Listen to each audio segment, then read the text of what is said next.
तो हमारा यहाँ आने का मकसद है, उसको साथी भी है। तो जैसा कि अभी प्रदीप जी ने कहा कि अगर ये पूना की आम जनता के लिए नहीं हो रहा है तो किसके लिए हो रहा है, ये थॉट अपने मन में रखिए। और एक और चीज कि जब सीधी उंगली से घी निकलता हो तो उंगली टेढ़ी करने की जरूरत क्या है, ठीक है। तो घी क्या है? घी ये है कि हमको ट्रैफिक कंजेशन कम करना है, ठीक है। तो ट्रैफिक कंजेशन कम करने की जब बात आती है, नेक्स्ट स्लाइड। समस्या ये है कि पुणे में बहुत ट्रैफिक है। तो क्या पुणे दुनिया का पहला शहर है जिसमें बहुत ट्रैफिक है?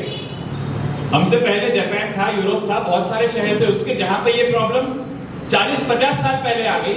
उन्होंने भी ये सारे सॉल्यूशन किए जो अभी किए जा रहे हैं हमारे यहाँ पे, और उन सबसे उन्होंने कुछ निष्कर्ष निकाले कि भैया these don't work, something else works. तो क्या काम करता है, क्या प्रॉब्लम है, इस पे हम लोग फटाफट बात करते हैं। तो पुणे के ट्रैफिक के बारे में कुछ 2-3 फैक्ट्स। पहली बात ये कि पुणे दुनिया का 6ठा सबसे ज्यादा कंजेस्टेड, ट्रैफिक कंजेस्टेड शहर हो चुका है।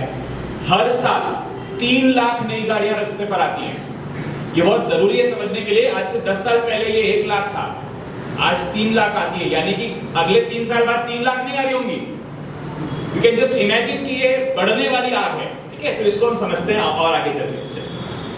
ये कुछ पुणे की न्यूज़ है, मेरे ख्याल से हम सब जानते हैं कि हर जगह ट्रैफिक बढ़ रहा है, उसके बारे में। ये एक जो सर ने भी जिक्र किया प्रदीप जी ने, ARAI की जो स्टडी है उसने ये बताया है कि 1300% से इंक्रीज हुआ है पॉल्यूटेंट्स का पिछले 3 साल में। मतलब कितना भयानक लेवल, हम एक्चुअली जहर सांस ले रहे हैं। ये एक बात समझने की जरूरत है कि इसका कारण सबसे बड़ा ट्रैफिक ही है। आगे उसके अलावा एक्सीडेंट्स। तो अब समझने की कोशिश करते हैं।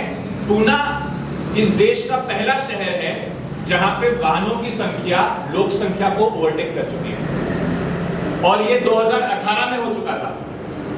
2018 की ये न्यूज़ है कि पुणे की लोक संख्या 35 लाख है, लेकिन वाहन 36,20,000 है। हम ऐसे शहर में जीते। दुचाकी वाहन 27 लाख है और 4 चाकी वाहन लगभग 6.25 लाख। चलिए, तो इस प्रॉब्लम को फाइट करने के लिए क्या क्या उपाय बताएं। पहला कि रास्ता रुंदीकरण। अब ये एकदम 20 साल पहले वाले जमाने की बात है जब एकदम सिंपल उपाय आया करते थे, रास्ता रुंदीकरण। तो हम सब जानते हैं FC रोड, JM रोड, हमने रास्ता रुंदीकरण किया। और रुंदीकरण करके क्या किया, पेड़ के पेड़ काट के वहां पे कार पार्किंग है आज। इतना ही है ना कुल मिला के। फिर हमको जरूरत पड़ी और रास्ता बड़ा करने के लिए, तो अब हमने उनको वन वे कर दिया। तो अगला सोल्यूशन ये है कि वन वे बना दो। तो लक्ष्मी रोड है, लॉ कॉलेज रोड है। मैं पुणे में 2003 में पढ़ने के लिए आया था जब लॉ कॉलेज रोड 2 वे हुआ करता था, और फिर 4 साल बाद 2006-07 के आसपास उसको 1 वे बना दिया गया, और हम जानते हैं कि वो प्रॉब्लम सॉल्व नहीं हुआ है। चलो, उसके बाद उड्डयन पुल। वैसे ये फोटो बड़ा अच्छा है क्योंकि सारा ट्रैफिक उड्डयन पुल के नीचे है। तो उड्डयन पुल से भी प्रॉब्लम सॉल्व नहीं होते। आगे चलते हैं। उसके ऊपर अब ऐसी बातें की जा रही है कि अब हम मल्टीपल फ्लाईओवर्स लेके आ रहे हैं, तो इससे पुणे का डेवलपमेंट होगा और कंजेशन सॉल्व होगा। एक्चुअली और हालत खराब होगी, उस पर काफी बात हुई, तो हम आगे सॉल्यूशंस पे जाते हैं। मेट्रो के बारे में भी वो वाकई में उपाय है कि नहीं, ये तो वक्त बताएगा, क्योंकि बाकी शहरों में तो ऐसा कुछ होते हुए दिखा नहीं। चलो, अब ये एक इंटरेस्टिंग सॉल्यूशन था, बस रैपिड ट्रांजिट सिस्टम। तो ये हम लोगों ने यूरोप से कॉपी पेस्ट किया। कॉपी पेस्ट करते हुए ना एक इंपॉर्टेंट चीज रह गई। इसके 2 एस्पेक्ट होते हैं। एक कि आप इंफ्रास्ट्रक्चर बनाइए, मतलब रास्ता बनाइए, रास्ता चौड़ा करिए, और दूसरा उसमें बस लेके आइए। तो पहला बखूबी किया गया, किलोमीटर पे किलोमीटर रास्ते बना दिए गए, पर बस नहीं आया। तो अब उसमें क्या चलती है, उसमें दुचाकी चलती है, उसमें हम लोग जानते हैं पुणे का ट्रैफिक कैसा है। तो आप ये सिस्टम जो एक इतना बढ़िया पोटेंशियल सॉल्यूशन है, उसमें जो एक्चुअली करने का था वो नहीं किया, ठीक है। तो क्या कर रहे थे वो भी सोचिए, किसका फायदा हुआ होगा ये सारे सीमेंट के रास्ते बांध के। चलिए, तो अगर ये उपाय काम नहीं कर रहे तो क्या काम करेगा। तो इसको पहले समझ ले कि पुणे के अंदर पिछले 50 साल में, ठीक है, लोक संख्या 4 या 5 गुना बढ़ी है। रास्ते जो है 5-6 गुना बढ़े, लेकिन जो ट्रैफिक है 19 टाइम्स बढ़ा है। At the same time public transportation का यूज 60% कम हुआ है। अब आप ट्रेंड समझ रहे हैं कैसा जा रहा है आगे। तो ये हम जानते हैं कि पुणे का जो प्रॉब्लम है ट्रैफिक का, ये कैसे चलता है आगे। जितने भी रास्ते वाइड कर लीजिए, उसमें प्रॉब्लम आने ही वाली है। आज अच्छा लग रहा है, 5 साल बाद नहीं होगा। कोई गेस कर सकता है ये दुनिया का कौन सा शहर है? Los Angeles. ओके, और सारे शहर। ये दरअसल दिल्ली चंडीगढ़ हाईवे, ठीक है। वहां पे उन्होंने टोल नाके लगा रखे हैं, यहाँ पे 20 टोल नाके हैं, 20 के 20 भर गए। चलो,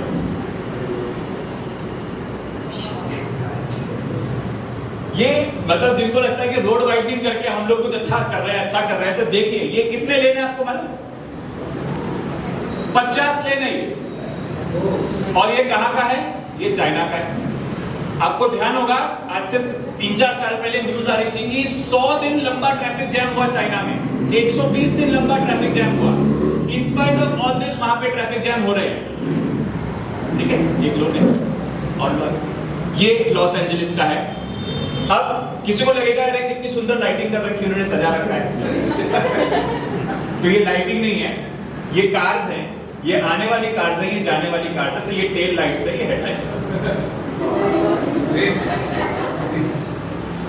ठीक है। तो दुनिया का अनुभव क्या बता रहा है हमको? आप जितना रास्ता बढ़ाएंगे, गाड़ियां उतनी बढ़ जाएंगी। तो ये कुछ वैसा है कि आपके घर में बाल्टी भर रही है, नल चालू है ना, अब बाल्टी भरने को आ गई, अब आप क्या करेंगे? आप नल बंद करेंगे या बाजार से एक बाल्टी और खरीद के लाएंगे? फिलहाल हम लोग बाल्टियों पे बाल्टियां लेके आ रहे हैं। फ्लाईओवर ले आओ, रास्ता बंद कर दो, बोगदा बना दो, रिंग रोड बना दो। ये सारे जो सॉल्यूशंस हैं, ये नल बंद नहीं कर रहे। नल किसका है? गाड़ियों का नल है ना। जो पहले 1 लाख आ रही थी, अब 3 लाख आ रही है, कल को 10 लाख आएंगी। तो गाड़ियों का नल जब तक बंद नहीं होगा, ये प्रॉब्लम उठते रहेंगे। चलिए, और ये बात भी कोई हम नहीं कह रहे। ये एनरिके पेनोलोसा जो है, ये बोगोता नाम का एक शहर है, कोलंबिया देश है साउथ अमेरिका में। वहां के बहुत मशहूर मेयर हैं जिन्होंने वहां का ट्रैफिक सिस्टम का पूरा काया पलट कर दिया फॉर द गुड। तो ये एक चांगला एग्जांपल है। और प्रदीप सर ने भी जो कोड यूज किया था वो इन्हीं का था कि ज्यादा रास्ते बनाने से, मतलब वो एक दूसरा कोड था, ये अलग है कि ज्यादा रास्ते से बनाने से प्रॉब्लम सॉल्व नहीं होता। We are inviting more problem, trying to solve traffic problems by building more roads is like आग में घी डालने जैसा है। तो हम फिलहाल आग में घी डाल रहे हैं। चलिए, और कॉन्सेप्चुअली जो हम कहना चाह रहे हैं उसको थोड़ा समझने की कोशिश करते हैं। अब ये एक एक्सपेरिमेंट है, बहुत सुंदर एक्सपेरिमेंट है, आपको देख के ध्यान में आ गया होगा। ये जो लोग खड़े हैं ना, ये 60 लोग हैं लगभग, ठीक है। इन्होंने 3 मोड्स ऑफ ट्रांसपोर्ट ट्राई किए। सबसे पहला ऑफ कोर्स ये 60 लोगों की 60 गाड़ियां, आप काउंट कर लीजिए, सिर्फ 60 गाड़ियां हैं, ये भर गया पूरा। ये यहां से ऐसे 12-15 है, टोटल 60 होंगे, ठीक है। 60 गाड़ियां हैं। अब मान लो इन लोगों ने तय किया कि भैया हम लोग 60 गाड़ियां नहीं यूज करेंगे, साइकिल यूज करेंगे, तो इतनी सी जगह, plus no pollution, no accident वगैरह वगैरह।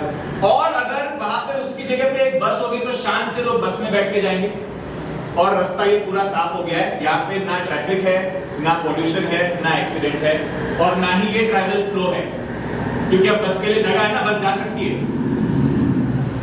तो ये सिर्फ कॉन्सेप्चुअल नहीं है, दुनिया में बहुत जगहों पे हुआ भी है। तो लेट अस सी दैट। तो वास्तविक उपाय ये है कि हम लोग पब्लिक ट्रांसपोर्टेशन सिस्टम को बेहतर करें, at the same time private vehicles पे रोक लगाएं, उसको डिस्करेज करें। तो दुनिया के कौन से देशों ने, शहरों ने इसमें कुछ अच्छा काम किया है वो देखते हैं। सबसे पहली बात तो ये आपको एक गूगल मैप पे जो लाल लाल मार्क्स दिख रहे हैं, ये वो शहर है जहां पे फ्री बस सर्विस चलती है, और ये 100 से ऊपर है। यानी कि फ्री बस सिस्टम चले, ये कोई सपनों की दुनिया की बात नहीं है, ये हमारी हकीकत है, ठीक है। आगे चलते हैं। ये उसी बोगोता का चित्र है जहां पे उन्होंने बसेस लेके आए। तो बेसिकली हम बस सिस्टम को एफिशिएंट कैसे बनाएं। जैसे अभी किसी ने कहा कोथरूड से यूनिवर्सिटी की तरफ जाने वाली बसेस ना के बराबर है। हाल में कुछ 1-2 शुरू हुई, शायद 1 या 2 ही चलती दिन भर में बस।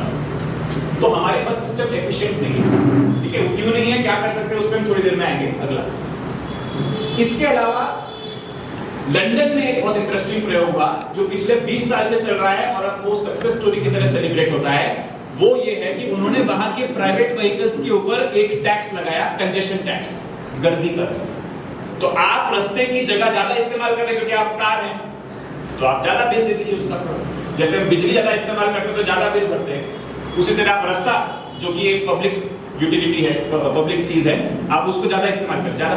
तो उससे उनको ये समझ में आया, ये जोन जो होता है उन्होंने अपने लंदन शहर के कुछ इलाके बना लिए, जैसे हमने नहीं बनाया था यहाँ पे एमजी रोड पे वॉकिंग प्लाजा, तो वो कुछ जोन बन गए जहां पे गाड़ियां अलाउड नहीं है या फिर बहुत हाई टैक्स लेके आप वहां पे जा सकते हैं। तो उसकी वजह से उनको समझ में आया कि 18% जो है वो गाड़ियां वहां पे जाना ही बंद हो गई, मतलब वो रिड्यूस हो गया, वहां का ट्रैफिक रिड्यूस हुआ, 30% गर्दी कम हो गई, और ये तमाम चीजें हैं जो वहां पर बहुत पॉजिटिव तरीके से निकल के आई।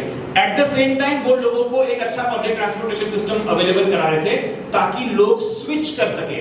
यानी आज जो मोटरसाइकिल या कार से जाने को मजबूर है पुणे में, वो एक अच्छे पब्लिक ट्रांसपोर्ट में जा सके। जब ये माहौल होगा तो लोग स्विच करेंगे। आप लोग जानते होंगे बंबई से जो लोग पुणे आते हैं 2-3 महीने में उनको बाइक खरीदनी पड़ती है, एंड वाइस वर्सा। जो लोग पुणे से बंबई आते हैं उनको वहां पे बाइक की जरूरत नहीं पड़ती क्योंकि वहां लोकल ट्रांसपोर्ट सिस्टम अच्छा है। आगे अब बात करते हैं पुणे में क्या हो रहा है। तो पुणे में दरअसल पॉपुलेशन का ध्यान रखते हुए लगभग 3600 बसों की जरूरत है, लेकिन रास्ते के ऊपर 1600 बसें, यानी हम 2000 बसों से शॉर्ट है। ये मामला है ना। तो 2000 बसें अगर आ जाएगी तो फिर कोथरूड से यूनिवर्सिटी की हर 5 मिनट में बस आ जाएगी और पुणे के हर कोने में हम कनेक्टिविटी बढ़ा सकते हैं। ठीक है, तो अब देखते हैं कि ये लाए कहां से आगे।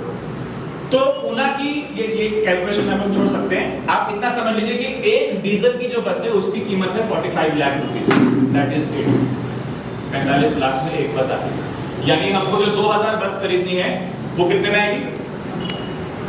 900 कोटी। ये इस साल के पुणे म्युनिसिपल कॉर्पोरेशन के बजट का 10% है, जबकि कॉर्पोरेशन लगभग 18 से 20% खर्चा कर रही है रोड बनाने में। वो पैसा इधर डाइवर्ट करके आप बस चला सकते हैं, सिर्फ एक बस साल खरीद सकते हैं और उसको चला भी सकते हैं। चलाने कैसे वो भी बताते हैं, चलो आप। तो जो लंदन का मॉडल था, अगर उसको एकदम सिंप्लीफाई करके लगाना है, जैसे भी लगाना है, ये एक किस्म का एस्टिमेट है कि 4 व्हीलर्स को आप वार्षिक 10,000 रुपए कर ले लीजिए। जो आदमी 10 लाख की गाड़ी खरीदा 10,000 रुपए दे सकते हैं, और 2 व्हीलर्स को अगर आप 1000 रुपए लगा दें, उसमें भी चाहिए तो ग्रेडिंग कर सकते हैं। तो ये आराम से इतना पैसा तो निकाल ही रहा है कि आप सारी बसें आज के आज खरीद सकते हैं, 1 साल के अंदर खरीद सकते हैं ऑन द स्पॉट, और कुछ नहीं करना है ना। जब ये हो जाएगा तो फिर पॉल्यूशन भी खत्म, कंजेशन भी खत्म, फिर बाल दी पॉट रोड की जरूरत ही नहीं है उस प्रोजेक्ट की। इसीलिए हम कह रहे थे कि जब घी सीधी उंगली से निकल रहा है तो टेढ़ी करने की जरूरत क्या है, ये सवाल हमको लोगों के दिमाग में डालना है आगे चलकर। और उसके अलावा कई सारे शहर हैं, ये कुछ बड़े शहरों के नाम हैं जहां पे साइकिलिंग फ्रेंडली सिटीज बना दिए, यानी कि साइकिल्स को भी प्रमोट कर रहे हैं। तो 5 से 6 किलोमीटर का डिस्टेंस क्यों कार से जाना है भाई, जा सकते हैं साइकिल से। तो इसमें जो सबसे बेहतरीन नाम आता है वो एम्स्टर्डम का आता है या कोपेनहेगन का आता है। तो अभी हम एक छोटी सी फिल्म देखने वाले हैं कि वहां पे इतनी साइकिलिंग फ्रेंडली सिटी कैसे बन गई, कैसे इतने साइकिल्स को प्रमोट करने लग गए, क्योंकि आज से 50 साल पहले वो भी ठीक पुणे जैसा था। वही ट्रैफिक कंजेशन, वही एक्सीडेंट, जहरीली हवा, रोड वाइडनिंग कर रहे, लोगों के घर तोड़ रहे, जैसा भी उन्होंने बताया, घर तोड़ के रास्ते बनाने वाला शहर आज साइकिल्स के लिए एक जन्नत बनी हुई है। तो ये ट्रांजिशन कैसे हुआ, वहां के आम नागरिकों ने क्या रोल प्ले किया, उसके ऊपर हम फिल्म देखते हैं।